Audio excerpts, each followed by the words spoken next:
Welcome to the Connect to Marriage podcast by Focus on the Family Singapore. While there are no perfect marriages, there is always room for us to grow to be the best spouse we can be. Hello and welcome to the Connect to Marriage podcast. I'm Jo and your host for this episode. In each episode of the Connect to podcast, we'll be tackling questions that couples ask about sex and intimacy, communication and conflict, and so much more. We hope you'll keep tuning in to learn with us as you grow closer, deeper, and stronger in your marriage. Today on our Intimacy Matters series, we talk about sex through the seasons, how to ensure sexual intimacy and fulfillment regardless of the life stage we are in. And joining us today is a special guest, none other than my husband, Gary. Yay, that's me. Gary is a journalism and communications major who defected from the advertising and IT industries to spend the larger part of his career doing pastoral work and counseling.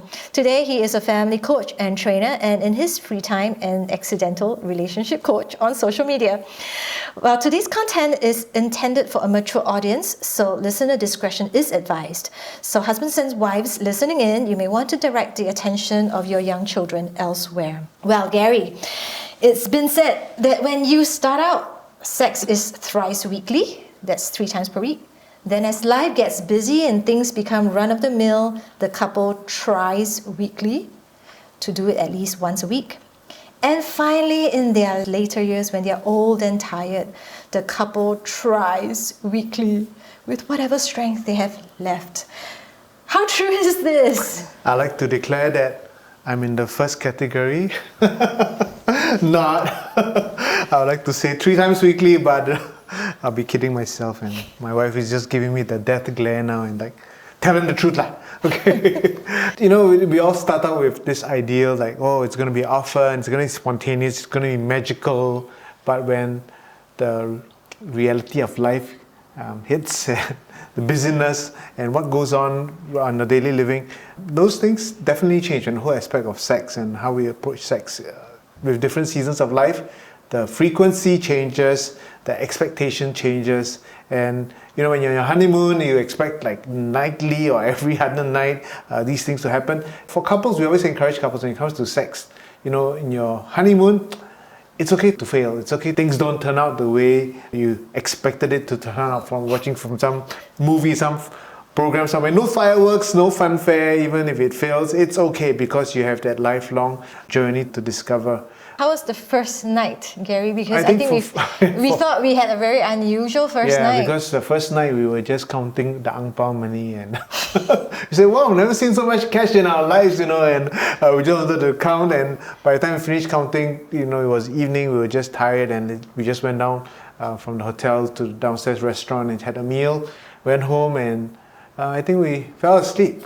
That was our first. And some people will say, hey, that's bad luck. No, you never had sexual intercourse with your wife on your first nights. Some tradition will say that, but I'm quite sure that doesn't apply to me. And we found that we are not the only couple that has experienced that. I don't know whether they count money or but it's tiring because of all the ceremony we have to go through for the first day and greeting guests, saying hello, greeting people. You have no idea who they are coming to your wedding, but that's on the wedding day itself. Yeah, that's why we always encourage, go for your honeymoon where you can get away from everything, your family, and just spend time together. But the relationship is more than a honeymoon, because honeymoon can be 1 or 2 weeks, but what happens after that is key. So talk us through the seasons of life and how that affects the couple's sex life. I think, first of all, we've been talking about having the expectations and discussing what's really workable. But the key, I think we was mentioned previously about being intentional, putting it in your schedule, when sex should take place,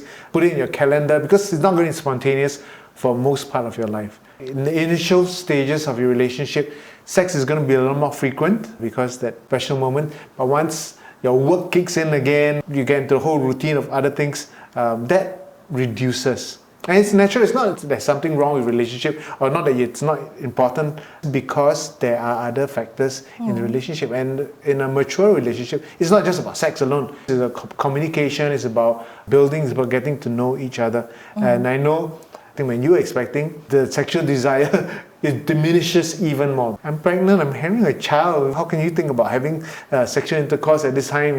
It's not priority. Well, I suppose especially if wife is having a really difficult pregnancy, right? I mean, she's throwing up every other minute in the morning. I mean, this is the last thing that's on her mind. So for the husband, because we don't have a baby within us, our body's still the same. We equate that because I'm still having these desires. How come my wife is not having any desire for me? But rather than think like she doesn't love me, it's just knowing that it's this stage of life. Chemicals change, hormones change, and the focus will begin to shift for a season. And I still remember asking the gynae, how soon after giving birth can we have sex again? I can remember how long, and I went, so long. Why? Because there's something husbands desire in the relationship. The intimacy, the sex. Well, the wife's body just went through lots of trauma. Definitely. So husband will be waiting for the day when baby is finally out. It is different.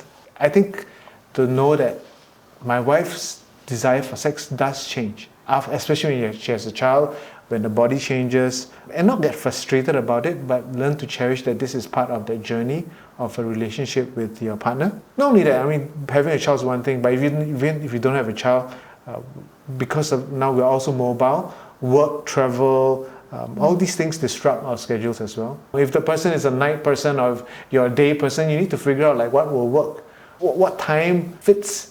I know for us, I'm definitely a morning person. I'm out usually by 9:30 at 10 o'clock. I'm just so tired to do anything while I know you stay up late and you can't get up in the morning. So we just needed to figure out what will best work for us so that it's still plotted in our schedule and what intimacy will look like for us.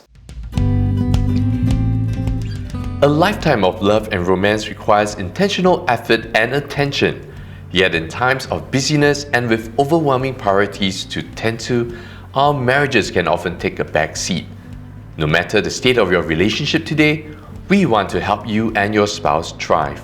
Check out Connect 2, featuring specially created experiences and resources, our favorite selection of articles, top hits on our podcast, date ideas, conversation starters, and more to address the issues that are keeping you and your spouse apart, and to help you rekindle the joy of pursuing one another. Visit www.family.org.sg/connect2 today.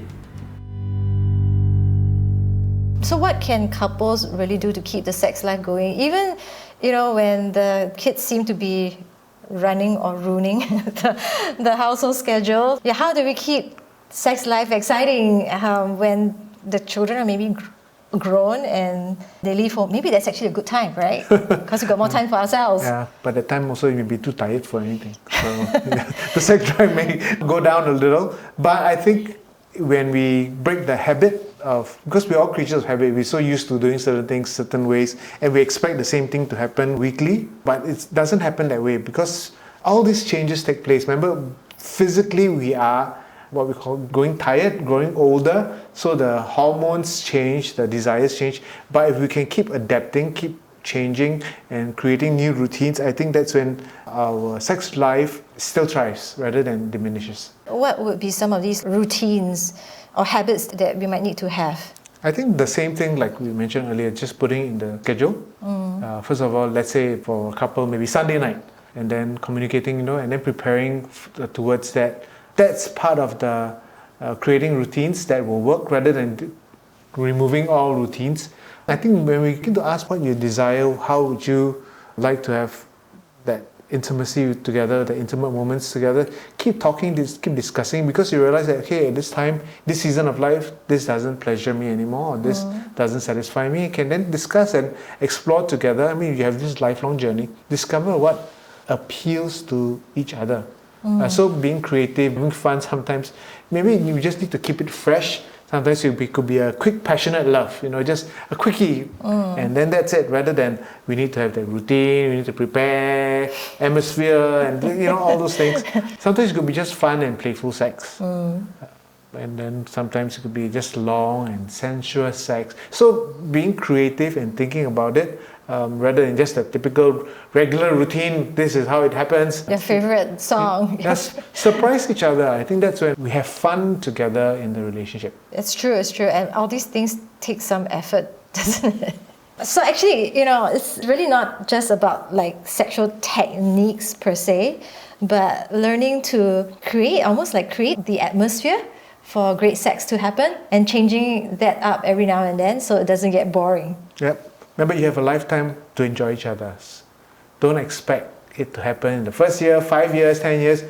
If your marriage is a lifetime, then you have this whole lifetime to explore, to learn, to try. Don't be fixed in a certain technique, certain way, and then that becomes boring. And maybe this is why the research shows that the best sex is actually that within marriage, because it gives us that safe platform to take a longer term, bigger picture view of our married sex life, to be able to work on it without feeling the pressure to perform, to always be reassured that whether or not that sexual intimacy session is the best ever, it's not going to change just in that one session the way our spouse feels about us. One night's failure doesn't mean you always have failed sex. That's why I said it's okay just to laugh when things don't quite work out, when maybe both didn't reach climax or one person didn't reach climax. It's okay, there's nothing wrong with you. It is normal, it is part of that relationship, and you have that journey to explore together and find out what works. And that really takes, I think, the pressure off whatever life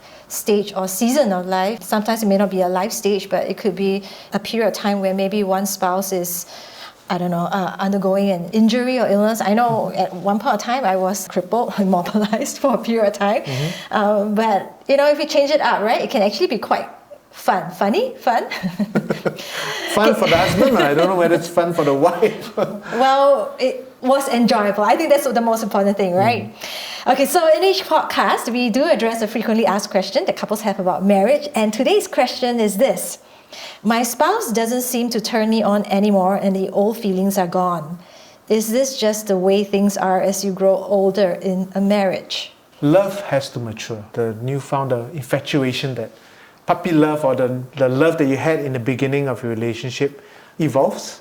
So it's no longer like when you're in the initial stage, when I see you, oh, my heart moves, heart beats faster, my eyes like become watery. If I have the same feeling now, I'll be quite panicky. I'm thinking I'm having a heart attack. It's like, why is my heart functioning this way? Why is that? It's because my love for my spouse has matured, and those things that felt tingling in the beginning, those little sayings, it's evolved, and now it's stable and strong. And do I care for my wife? I may not have those tingling feelings, but I think my love for you is a lot better today because it's mature love rather than just young, immature love. And I hear from you that it's not something that we feel that is out of control. We can't determine the way our marriage goes. Love is actually something we can work on. If this person is asking, how do we rekindle those old feelings, or is it just gone and gone forever? It sounds like we can reinvigorate some of that love, that lovely feeling. Yeah, Dr. Greg Smalley suggests making a cherished list of everything you do.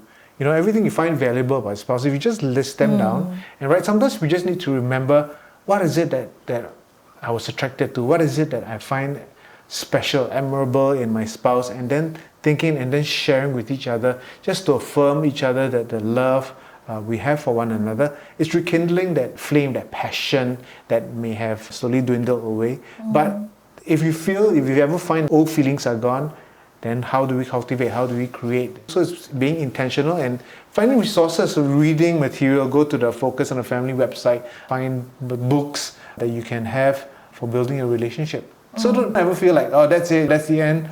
It's never the end. Keep learning, keep growing, keep finding resources that will help. And I do know that on an earlier episode on sex-citing love, we did talk about some ideas or tips for how you can reinvigorate that romance and that sexual excitement in your marriage. And of course, it sounds like as a couple, as husband and wife, we begin to turn our focus towards meeting our spouse's sexual needs or needs for intimacy rather than just focusing on our own.